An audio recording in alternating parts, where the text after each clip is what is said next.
Hi, everyone, and welcome back to another episode of the Fluent English Podcast, where we learn and practice English together.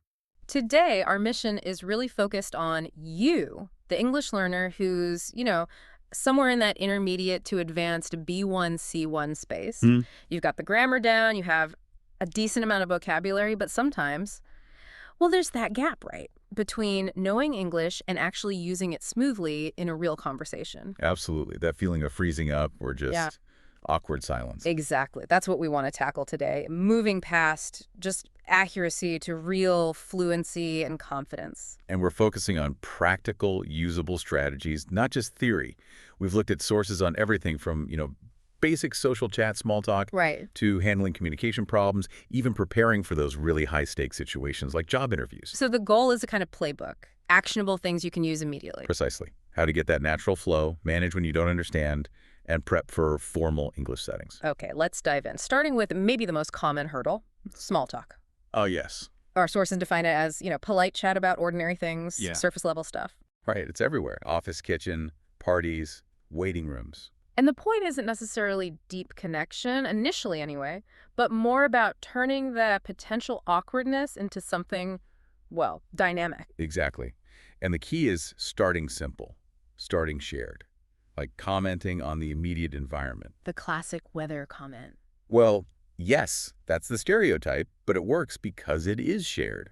Or, if you're in a waiting room, wow, it's busy today. Or at an event, this music is great, isn't it? Okay, establishes common ground instantly. But then you have to pivot quickly. Use open-ended questions. That's crucial. So not just, do you like coffee? Right. That just gets a yes or no. Yeah. Dead end. Instead, ask, what kind of coffee do you like? Or how was your commute this morning? Something that needs a description. That makes sense. It encourages them to actually talk, share something. And you need to share too. Conversation is two-way. Don't just ask questions. Offer a little something yourself. Like the example from one source. I went hiking Saturday. Exhausting, but beautiful. Exactly. It gives the other person something concrete, hiking, exhaustion, scenery to pick up on. Keeps the ball rolling. Okay, so you've started the chat, but keeping it flowing, that needs technique too. Our sources talk about transition spells. Ha, yes. Like smooth ways to change the subject. Instead of just jumping abruptly, use bridging phrases. Things like, speaking of that, or that reminds me. Or even just, oh, by the way. Or on a slightly different note. It just signals you're shifting gears gently. And what about when your mind just goes blank? We all have that moment. The buying time trick. Instead of falling back on, Which can make you sound unsure. right. Use polished delay tactics. Phrases like, let me think about that for a second. Or, that's a really interesting question. Buys you time and makes you sound thoughtful. Nice. And finally, don't let the conversation just die. You need to actively keep it alive. The keeping alive potion. Exactly. Invite the other person back in explicitly. What about you? What's your take on that? Or has anything like that ever happened to you? Prevents those abrupt stops. Okay, useful tools. But before we move on, there's also the what not to do list from the sources. Oh, very important for politeness. Avoid the big sensitive topics in initial small talk. Like religion, politics, any really controversial current events. Asking about age, making negative comments on appearance, definitely avoid those. And, overly detailed stories about, say, illness or death. Keep it light. Got it. Keep it light. Keep it moving. Okay, so that's casual chat. What about when the conversation gets a bit more complex, moving into B2 territory? Right. This is where strategic competence, or SC, comes in. It's your ability to handle communication breakdowns effectively. Like when you don't have the exact word or you misunderstand something. Precisely. It's about having strategies ready for when things don't go perfectly smoothly. Real-time problem solving. That feels like the real marker of fluency, doesn't it? Not just knowing words, but being adaptable. So what are the key strategies here? Research highlights a few high-impact ones. First, clarification requests. Don't just nod and pretend you understood. Just ask, like, could you say that again? Or, sorry, what does X mean? Exactly. One study showed a huge improvement, like 17.9 points in success, for learners who actively asked for clarification. It actually shows you're engaged. That's a good point. It puts the onus back on the speaker slightly, gives you breathing room. Second strategy, paraphrasing.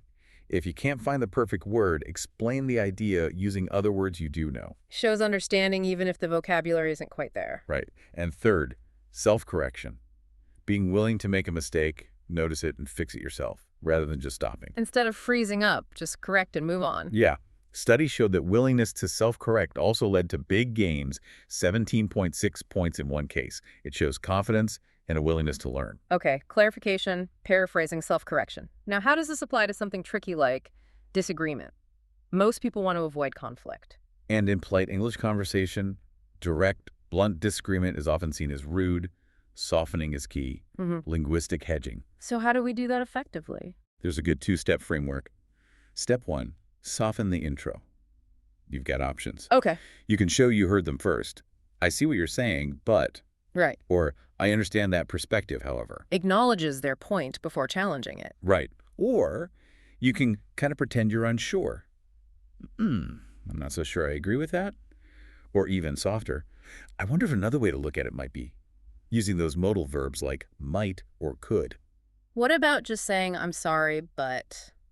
I hear that sometimes. That's a more traditional form and grammatically okay, but, well, sometimes apologizing suggests you're at fault when you're just offering a different view. Ah, I see. So it can sound a bit weak, maybe. Especially professionally. It can, yeah. Often, using that hedging language, perhaps we could consider, sounds more confident and less like a direct clash. It's about maintaining harmony. Okay, so soften the intro. What's step 2? Offer an alternative or a solution. Don't just say no. Say no, but maybe we could. So phrases like, my suggestion would be, or, what if we tried X instead? Exactly. It shifts from confrontation to problem solving, collaboration. And this really highlights the cultural aspect, doesn't it? Some cultures are much more direct. Absolutely. Our sources mention this compare, say, Germany, where direct debate might be seen as objective, versus Japan, where preserving harmony and face is paramount.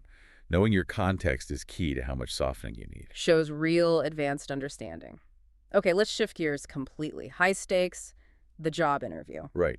And interestingly, even here, small talk often starts things off. Like the interviewer might comment on the weather or ask about your journey in. Yeah, just to ease things in. So those small talk skills are still relevant. But the core of the interview needs serious preparation. The pre-interview checklist, what's essential? Research, research, research. Go deep. Beyond just the homepage of their website. Look at their mission, values, recent news, social media. LinkedIn profiles of the people interviewing you, if possible. You need to show you understand them and how you fit. And then practice. Actually rehearse answers out loud. Crucial. Practice your greeting, your key answers, even your goodbye.